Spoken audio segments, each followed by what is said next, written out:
Hello, Guardians. Today is March 3rd, 2023. My name is Dan Finity, and welcome to Destiny Digest.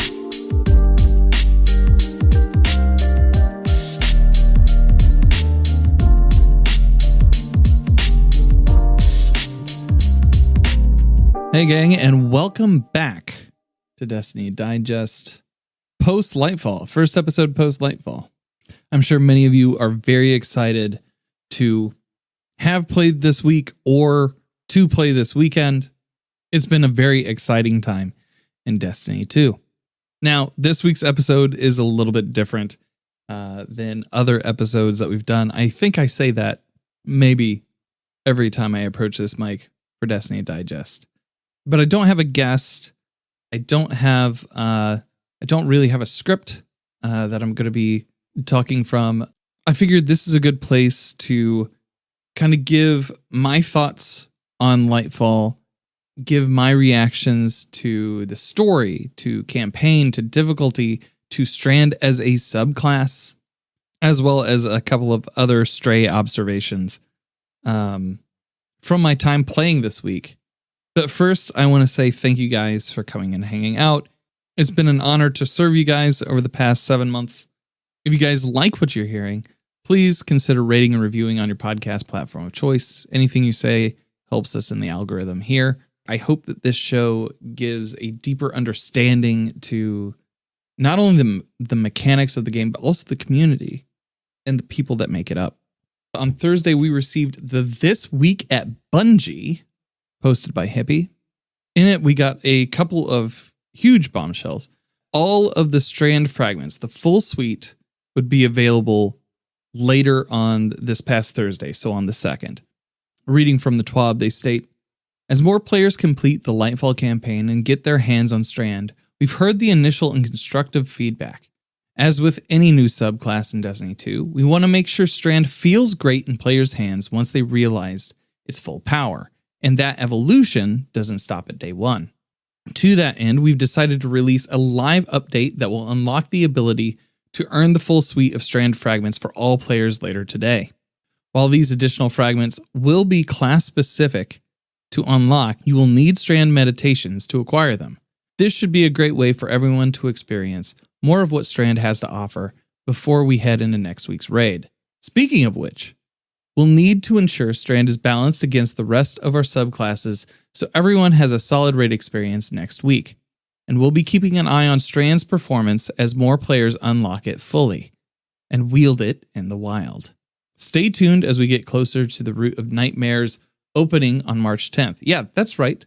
The raid's name is Root of Nightmares. We found that out on Tuesday. I think it had been data mined, and Bungie quickly posted, hey, this is the name of the thing. The images for the announcement show 6 Guardians up against a background of white. It looks very floral. It looks kind of like what the Traveler shot out from its laser at the pyramid ships in the opening cutscene for Lightfall. I'm really excited to go in. I'm going to be going in on day 1 and with a really awesome fire team. That, of course, will launch at 9 a.m. PST on the West Coast, 12 p.m. Eastern on the East Coast, and for those of you Brits out there, 5 p.m. GMT. We also got a little bit more information about the Among Us crossover that Destiny 2 and Bungie are doing, as well as a bunch of dates pretty much till the end of the season, mapping out what to expect. This isn't the standard roadmap that they've released before. This is very much like dates. This is what you should be expecting to play on this day. So the new Root of Nightmares raid will release week 2 on March 10th. Nightfalls, we will get the Heist Battleground Mars on week 2 on March 7th. March 14th, the Hypernet Current Arms Dealer will appear on March 21st. That was recently redone. The Glassway Strike will be the Nightfall on March 28th. And the newly revised Lake of Shadows will take place on April 4th. Grandmaster Nightfall Strikes will start their rotation on April 11th with the Proving Grounds. They haven't mentioned anything about the nodes, but expect the rotation to be Proving Grounds, Heist Battleground, Hypernet Current, the revised Arms Dealer Glassway, and the revised Lake of Shadows until the end of the season. Trials of Osiris will take place on March 24th, March 31st, April 14th, April 21st, May 5th, May 12th, and May 19th. We get 3 Iron Banner weeks this season, with week 3 on March 14th, week 6 on March 4th, and week 9 on April 25th. Guardian games will return in May from May 2nd all the way till May 23rd. For more information and news celebrating the month of March with the phenomenal women at Bungie Club, be sure to check the link in the show notes. Now to get into some Lightfall thoughts. This will contain spoilers, so if you are not finished with the campaign, if you're not finished with the story, now is a really good time to maybe bow out of this episode. Like I think I said before, I don't really have a script for this. I do have a bare bones outline. I posted something on Wednesday based on the first 12 hours of playing the campaign on Legendary. Now, I enjoy a good challenge, and last year when Witch Queen dropped, my buddy Jaden, aka Mod Sherpa, and we basically did the full campaign together on Legendary for Witch Queen. We took some rests. I didn't stream it mainly because I was in the midst of my Twitch partner push, and I was watching numbers really hard, and I was starting to freak out. It was a whole thing. But we played it in the Discord. It was fun. Witch Queen is a phenomenal campaign, not just in Destiny, but I think you could stand it up against other games, and it would speak volumes to the quality of the team at Bungie that built that thing. Now, Witch Queen had a much different job than I think Lightfall does when it comes to telling story. Witch Queen had to pay off years of lore, had to pay off years of buildup for Savathun, and act as a sequel to The Taken King, which is maybe the second most revered DLC in all of Destiny 2. Lightfall, in all of the preamble leading up to this, they described it as an action movie, like an 80s action movie, cyberpunk dream. Strand even is this action per minute super that makes you feel like a superhero. I logged in on Tuesday. I played the Legendary campaign solo, and the cutscenes are beautiful, beautifully rendered, surprising. There were several moments that made me pop really hard, particularly when the Traveler opened up, firing its beam at the pyramid ships, settling on one and kind of drilling into it, almost to welcome the Witness into it. Which, did anybody else notice that the Traveler looked kind of like a servitor there? Anyways, I digress. It was really heavy, like seeing this space god being that we really don't have much of a relationship to, other than it giving us power. It was incredible to see it maybe give itself over to the Witness, or maybe it's following some sort of programming. I don't know. What was also crazy to see was the sincere concern from every member of the Destiny 2 cast that was present, the appearance of the Witness. I think this DLC had a tough job, because not only do you have to balance a character as arcane and as grimdark as the Witness with this kind of, I don't want to say goofy 80s movie campaign, but it kind of is. I mean, there's even a training montage halfway through, but it has to balance that grimdark with the 80s action movie. And I think in places it does that exceedingly well.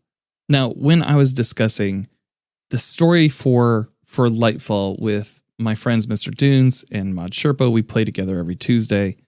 When I was discussing the story with them last night, the comparison to a Marvel movie came up. I'm not a huge fan of Marvel movies anymore. I kind of got burnt out on them Mainly because I think they oversaturated the market. I kind of feel like the stories are assembled in blocks and they use those same blocks over and over again to tell the same story, but just with a few different characters here and there. The 80s action movie part of Lightfall kind of feel the same way. I don't want to say that it feels cliched. I do want to say that this one's just not as much for me as Witch Queen was. It's tough for me to compare the two because they both have very different jobs. Lightfall, I think, relies too heavily on you're playing the mission you're going through, and then it wants to introduce you to Strand. So it introduces you to Strand for 5 minutes, and then it takes it away, only to give it back to you maybe 5 minutes later. That felt weird to me the entire time. I kind of, when I was playing the first mission and they introduce you to it, I was like, oh, this is cool. They got to give it to you in mission 2, right? And then they didn't. And so I was like, oh, they got to give it to you in mission 3, right? And then they didn't. And like on and on and on until you finally unlock it after you beat the entire Lightfall campaign, which I can understand why you would do it this way. It's just not my preferred way that I would like to receive a new power. I feel like if they had given us Strand really, really early, so like maybe in mission 2, they give you Strand, but it is a wild form of it, and each mission afterward, or even a separate quest line altogether that allows you to pick up fragments, that allowed you to pick up aspects, and just kind of mix and match as you played, may have been a better experience within the overall gameplay experience of the campaign itself. I did have huge moments that got me excited for the future of Destiny. Like I said, the Traveler opening up and shooting with the flower laser. Also in the new strike that we got, the Hypernet, where we find out that Nezarec, which is a name that keeps coming up over and over again in the campaign when new tormentors show up, we find out that Nezarec is speaking to the citizens of Neomuna. That blew my mind. I'm very excited. There's a lot of speculation out in the community that Nezarec will be the boss for Root of Nightmares. All I know is they're ramping up to something with him. That made me very excited about the future of Destiny. I did feel like Lightfall does fill a story in a Campbell-esque trilogy where the hero goes on the journey. In the middle, think of Lightfall as Empire Strikes Back a little bit. Nothing's going right. Everything that could go wrong is going wrong. You do that in the middle in order to have the hero triumph in the third act, the very last episode of what we're going to find out is the final shape in Destiny 2. In parts, it feels like that. You feel the weight and the impact and the stakes that are involved in losing the Traveler and losing and possibly losing your ability to protect humanity as a guardian. And in other aspects, you're doing the training montage. Or you're finding out a little bit about the Veil, that it exists, that it looks like roots, but you don't really go any deeper than that. I'm hoping that over the course of this year, we find out more and more about the Veil, and that it isn't just something that they're like, the Veil, the Veil, like they kind of did with the darkness for so long in Destiny 2. When it comes to Neomuna, I've really enjoyed the personality of the Striders. I don't know what it is about Nimbus's jovial nature, but I find myself drawn to it, and I just want to hang out with them for like an afternoon or something. Like, they'll be huge. I think it would be a fun time. I think we'd probably like smash some brewskis and enjoy a laugh or two while we Silver Surfer around Neptune.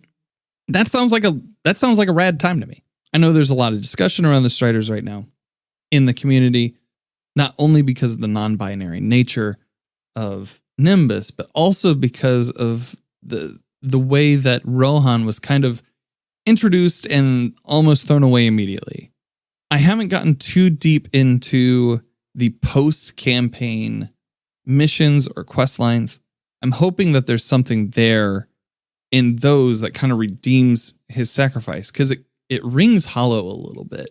He seemed like a cool character, just not given enough runway to really make any connection to. There's a point in one of the missions. I've played the campaign twice now. Once on legendary difficulty on my Titan, once on normal on my Warlock.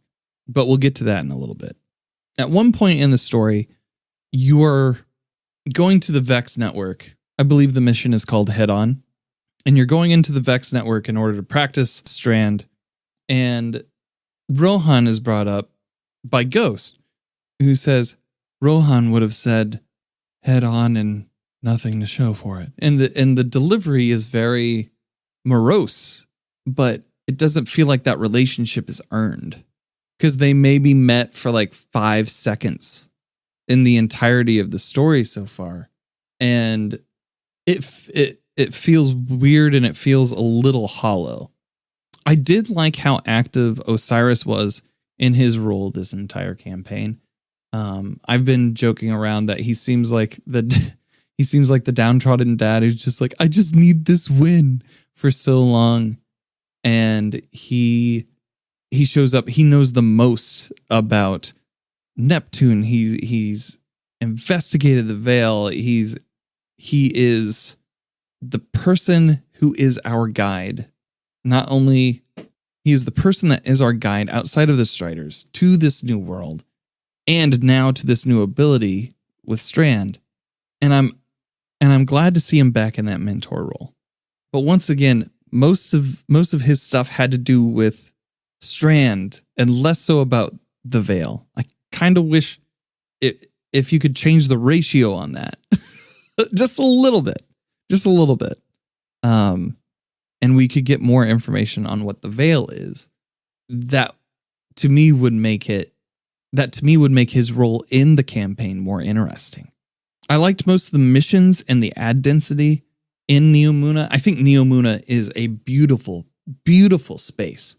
At first, I kind of complained that it felt a little unlived in, but knowing the lore now, where when the city goes under attack, the citizenry put themselves into a deep sleep, upload their consciousness to a network that then still exists in the city as lights, is phenomenal. It's a sci-fi concept that I'm not sure I've heard before. I don't know if I do a better job of showing that in the space than what Bungie did here. I feel like that's a really cool concept, and they did a great job on the execution of that. Knowing that kind of made the city seem even more lively. I enjoyed the locations in Neomuna. I enjoyed the locations on Callus's ship. I also enjoyed the mechanic and the visual updates that they did for the Shadow Legion Cabal, making them more challenging. The final boss fight with Callus, that 2-phaser, that old school 2-phaser with Callus, was remarkable. I think that's probably the best boss fight that Destiny 2 has ever had for a story campaign. Like, I'm thinking of Zola, I'm thinking of Gaul, I'm thinking of Panoptes. Panoptes was really, really on the rails. But this was great because you're in the arena, you're in the mix with him. I thought that was great. That was another moment that I popped. That I was just like, oh my God, seriously? And it was really fun. Now, the Strand subclass itself, I started out on Titan in the Legendary campaign, and I did that mainly because people were shitting on it.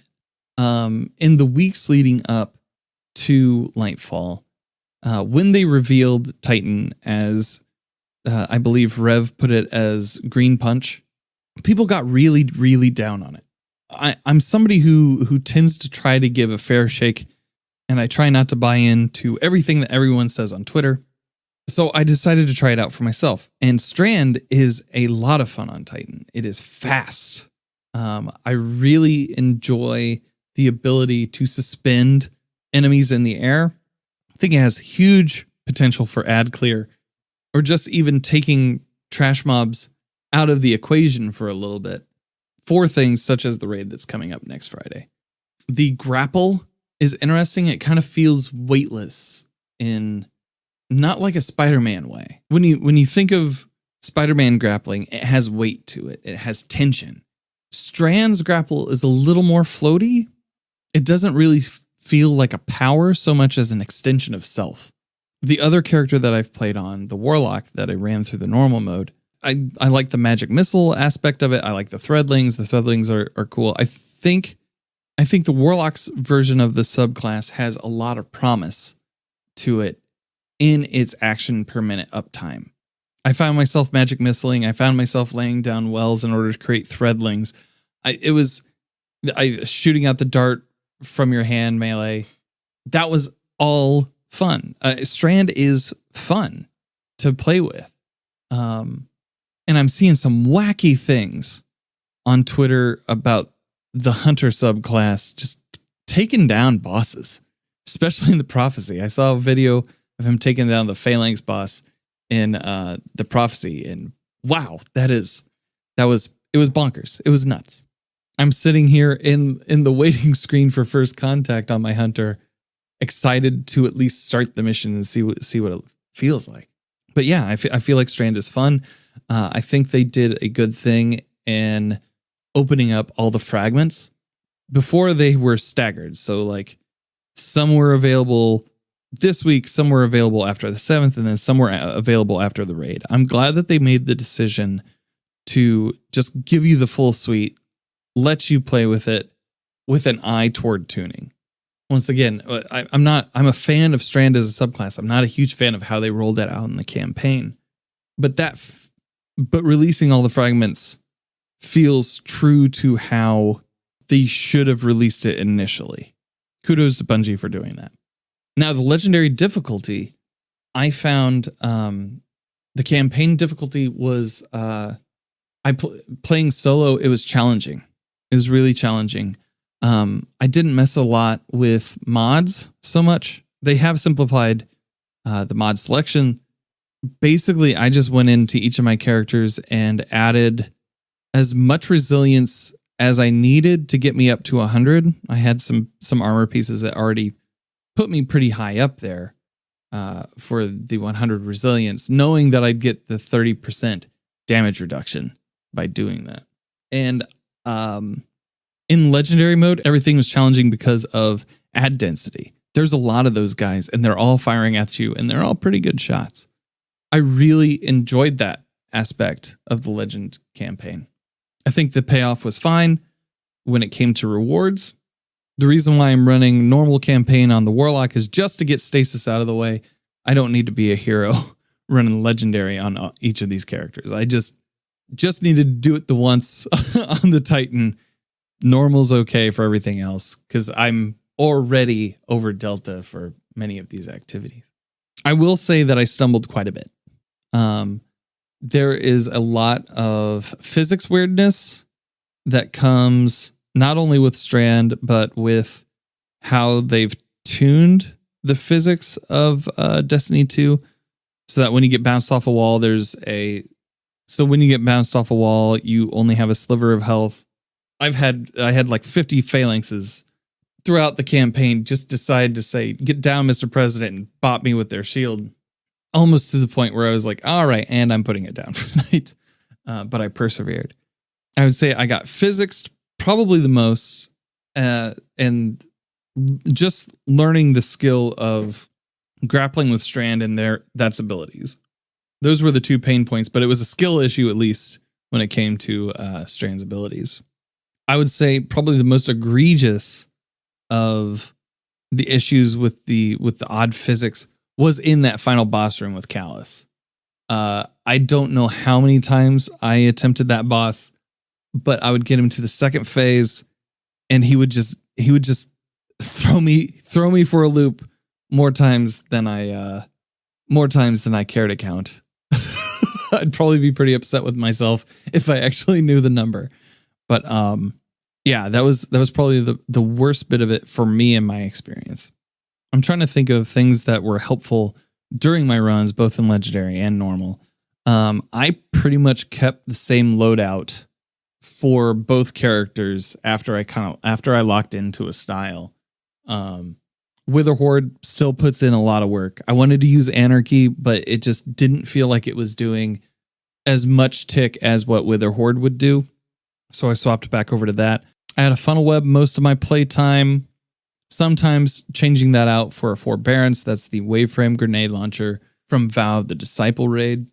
When I wasn't using Witherhoard, I was using the Crate auto rifle. In the heavy slot, it really depended. Sometimes it was Cataclysmic. Sometimes it was a Fire and Forget, mainly because of the triple burst stasis, which I found especially helpful during the Callus fight and when dealing with Tormentors. That extra couple bolts immediately afterward did a considerable amount of damage.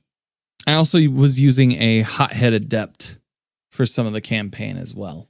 And once I locked into that on Titan, after kind of messing around a little bit, I really just used that for the entire rest of the campaign.